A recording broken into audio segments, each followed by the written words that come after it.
छात्रों, मैं Dhananjay Kumar Azad, assistant professor, department of geography, Nandlal Singh College, Jaitpur, Daudpur. आज बीए फर्स्ट ईयर में रीजनल स्टडी ऑफ एशिया के अंतर्गत एग्रीकल्चर ऑफ जापान के बारे में हम चर्चा करेंगे, जो कि सेकेंड पेपर के 4th यूनिट का सवाल है। छात्रों, जैसा कि आप जानते हैं, जापान जो है, ये मानचित्र आप देख रहे हैं जापान, जिसकी एग्रीकल्चर के बारे में हम आज चर्चा करेंगे। छात्रों, जापान यद्यपि एक औद्योगिक देश है और आज जापान की आधी से अधिक जनसंख्या विभिन्न उद्योग धंधों में लगी हुई है, लेकिन जापान का भविष्य पूर्णतः कृषि उत्पादन पर ही निर्भर रहा है। भविष्य में जापान का औद्योगिक विकास केवल उसी अवस्था में संभव है जब जापान अपनी विशाल जनसंख्या की उदरपूर्ति के लिए खाद्य पदार्थों का उत्पादन कर सकता हो।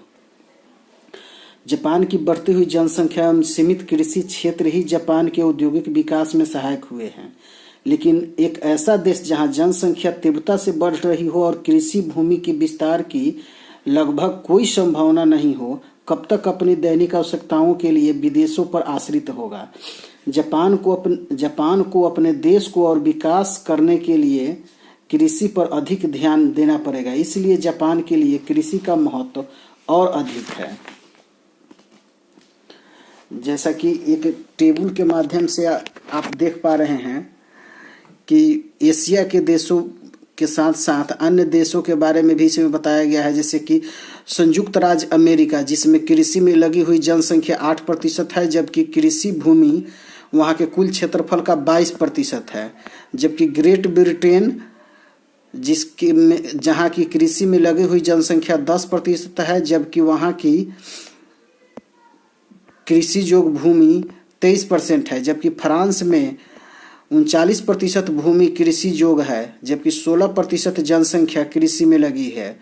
उसी प्रकार इटली, कनाडा, उसी प्रकार हम देख रहे हैं कि जापान की मात्र 6.3% जो जनसंख्या है वह कृषि में लगी हुई है, जबकि वहाँ के कुल जनसंख्या का 16% ही भूभाग जो है कृषि करने लायक है। इस पर देखें तो भारत की तुलना में, जबकि भारत में 42% जनसंख्या जो है वह कृषि कार्य में लगी हुई है। भारत की जो है 42% भूमि जो है कुल क्षेत्रफल का कृषि योग्य है, जबकि 70% आबादी जो है कृषि कार्य में लगी हुई है। इस प्रकार हम देख पा रहे हैं कि दुनिया में सबसे कम जनसंख्या जो है वह जापान ही है, जहां की कृषि कार्य में लगी हुई है। जापान की मात्र 6.3% जनसंख्या जो है कृषि कार्य में लगी हुई है, जबकि 16% भूभाग जो है कृषि के योग्य है। इस प्रकार देखा जाए तो जापान अपनी उच्च तकनीक और गहन व्यापारिक कृषि के माध्यम से कृषि कार्य करता है। छात्रों, अगर जापान की कृषि प्रदेश के बारे में अगर थोड़ी सी चर्चा कर ली जाए, क्योंकि किसी भी क्षेत्र की अगर कृषि के बारे में जानने से पहले हम लोगों को कृषि प्रदेश के बारे में जानना जरूरी है। इसके पहले भी हम विश्व के कृषि प्रदेश, या सेकेंड पेपर में हमने बिहार के कृषि प्रदेश के बारे में हम चर्चा कर चुके हैं। तो जापान की जलवायु दशाओं के आधार पर कई कृषि प्रदेशों में विभाजित करते हैं। उत्तर से दक्षिण की ओर जाने पर जलवायु परिवर्तन के साथ साथ फसल प्रतिरूपों में भी परिवर्तन देखने को मिलता है। इस प्रकार कृषि विशेषतः ओगासावा ने, कृषि विशेषज्ञ वहाँ के जापान के कृषि विशेषज्ञ हैं, जापान को 2 कृषि प्रदेशों में बांटा है। एक प्राचीन जापान, जहाँ की खेतों के आकार, जलवायु दशाओं इत्यादि को उन्होंने आधार मानकर प्राचीन जापान को 3 भागों में उन्होंने बांटा। केंद्रीय मंडल, यह क्षेत्र प्राचीन समय से ही आबाद रहा है। सघन आबादी के कारण खेतों का आकार यहाँ छोटा है। खेतों का क्षेत्रफल औसत 1.25 एकड़ है। इस प्रदेश में सघन कृषि की जाती है। इस प्रदेश में गेहूं, जौ एवं सब्जियों की खेती होती है। यहाँ पर पर्वतीय चट्टानों पर सीढ़ीनुमा कृषि की जाती है, जबकि परिधीय मंडल इसका विस्तार दक्षिणी शिकांकु के काई के पर्वतीय भागों, जापान सागर एवं मध्य क्यूशू में है। यहाँ खेतों का आकार बहुत बड़ा है।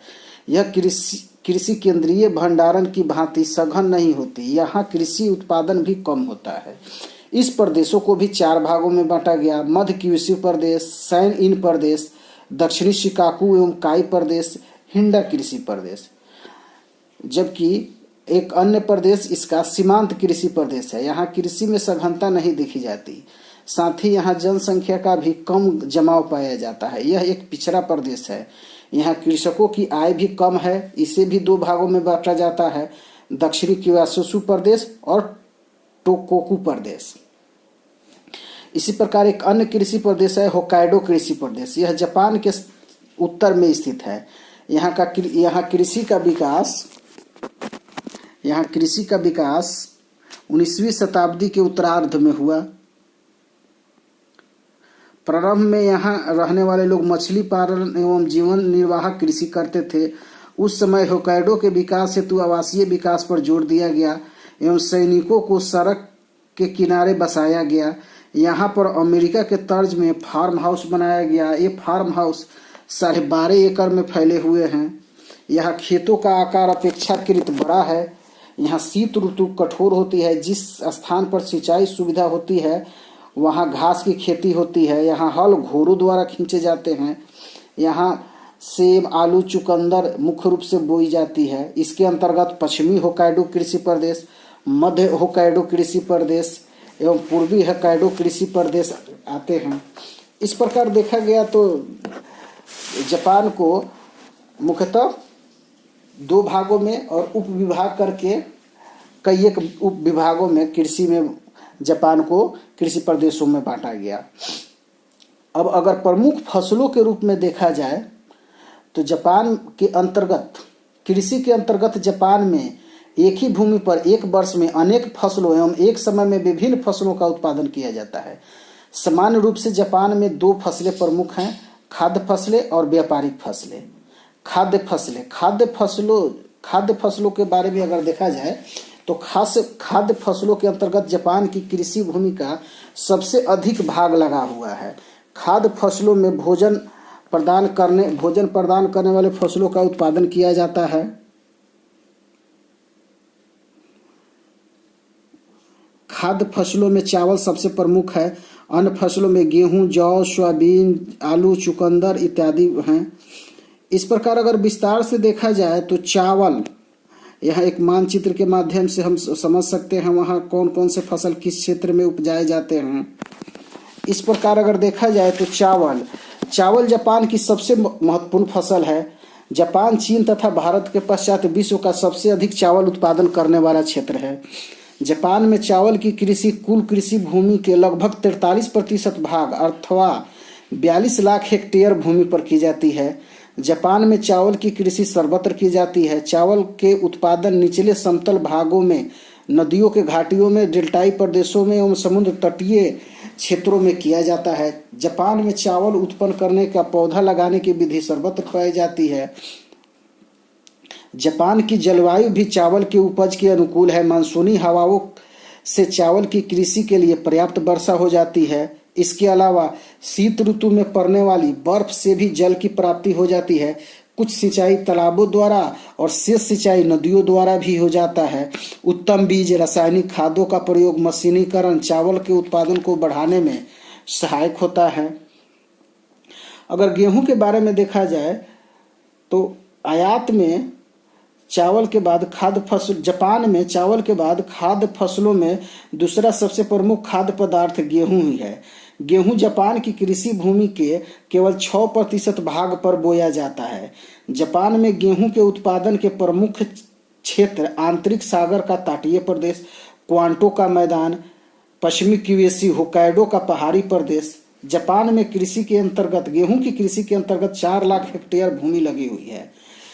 जापान में गेहूं की प्रति हेक्टेयर उपज लगभग 2500 किलोग्राम है। उत्तरी जापान में शरदकालीन गेहूं का उत्पादन अधिक किया जाता है। चावल की खेतों में दक्षिणी जापान में बसंत कालीन गेहूं अधिक उत्पन्न किया जाता है। जापान अपने कुल मांग का केवल 22% गेहूं उत्पादन कर पाता है। उसी प्रकार जौ देखा जाए तो चावल और गेहूं के बाद जौ जापान का तीसरा प्रमुख फसल है। जापान में कुल कृषि योग्य भूमि के 5% भाग अथवा 3 लाख हेक्टेयर भूमि पर जौ की खेती की जाती है। जापान में 2 प्रकार के जौ उत्पन्न किए जाते हैं, छिलका वाला और बिना छिलका वाला। कुल जौ भूमि का 40% भाग पर छिलका वाला जौ तथा 60% भाग पर बिना छिलका वाला जौ उत्पन्न किया जाता है। इसी प्रकार अगर सोयाबीन के बारे में देखा जाए तो सोयाबीन जापान में के उत्पादन में कुल कृषि योग्य भूमि के लगभग 8% भाग अथवा 1,20,000 हेक्टेयर भूमि पर किया जाता है। यह प्रोटीन प्रदान करने वाली प्रमुख फसल है। इससे अन्न की भांति रोटियां बनाकर खाई जाती है तथा तेल एवं खली भी प्राप्त किया जाता है। इसकी खली से खाद बनाई जाती है। सोयाबीन से साबुन और कृत्रिम मक्खन भी बनाया जाता है। सोयाबीन जापान के होक्काइडो तथा होकासु द्वीप में अधिक उत्पन्न किया जाता है। इसी प्रकार अगर आलू एवं शकरकंद देखा जाए तो जापान में आलू एवं शकरकंद का उत्पादन भोजन के लिए किया जाता है। आलू तथा शकरकंद का प्रयोग मनुष्य भोजन के रूप में तथा ग्लूकोज, शराब, स्टार्च आदि के रूप में करता है।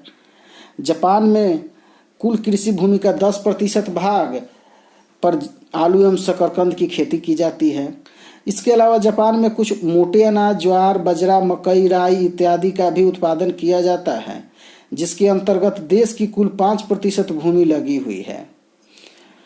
इसके अलावा खाद्य फसलों के अलावा जापान में विभिन्न प्रकार की साग सब्जियां, फल, मटर, तिलहन तथा दालों का भी उत्पादन किया जाता है। जापान में सेब के उत्पादन का प्रमुख क्षेत्र आओपुरी, उत्तरी हांसू तथा नगाओ, मध्य हांसू प्रदेश है। संतरा एवं रसदार फलों के उत्पादन में प्रशांत महासागर ये उष्ण जलवायु प्रदेश इसमें काफी सहायक होता है।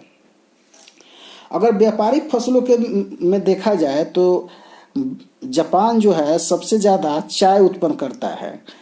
जापान में चाय कुल कृषि भूमि के 6% से भी कम भूमि पर उत्पन्न किया जाता है।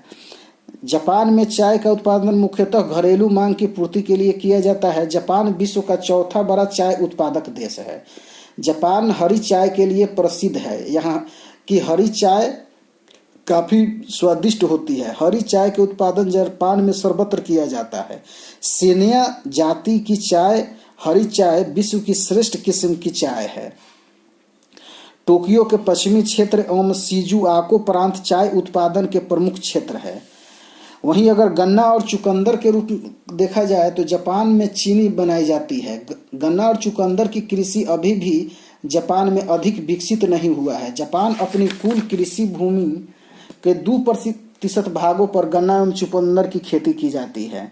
गन्ना की कृषि दक्षिणी जापान के क्यूशू तथा दक्षिणी हांसू प्रांत में की जाती है। चुकंदर होक्काइडो में सबसे अधिक उत्पन्न किया जाता है। इसके अलावा अगर देखा जाए तो ज्वालामुखीय लावा युक्त मिट्टी होने के कारण जापान में कपास की कृषि के लिए काफी पर्याप्त संभावनाएं हैं। जापान में सूती वस्त्र व्यवसाय बहुत अधिक उन्नति कर गया है, इसलिए कपास की कृषि भी दिन प्रतिदिन बढ़ रही है। जापान कपास के उत्पादन का प्रधान क्षेत्र क्वांटो का मैदान, ओवारी की खाड़ी, सुरुगा की खाड़ी तट, लावा मिट्टी के कारण प्रति हेक्टेयर उत्पादन जापान में कपास का बहुत अधिक है। फिर भी जापान अपने देश की मांग की पूर्ति नहीं कर पाता है और कपास का उत्पादन करता है। इसके अलावा जापान में रेशम के उत्पादन शहतूत के वृक्षों पर कीड़ा पालकर किया जाता है। रेशम जापान की व्यापारिक कृषि का प्रधान कृषि है। इस पदार्थ से रेशा उत्पन्न होता है जिसमें रेशमी वस्त्र तथा धागा बनाया जाता है। जापान विश्व का सबसे अधिक रेशम उत्पन्न करने वाला देश है। जापान विश्व का लगभग 27% रेशम उत्पन्न करता है। इस प्रकार देखा जाए तो जापान में अपने सीमित क्षेत्रों में, अपने सीमित कृषि भूभाग पर अपने उन्नत तकनीक एवं अत्याधुनिक उर्वरक, खाद और अपने परिश्रम के बल पर कृषि क्षेत्रों में भी पर्याप्त उन्नति कर पाया है।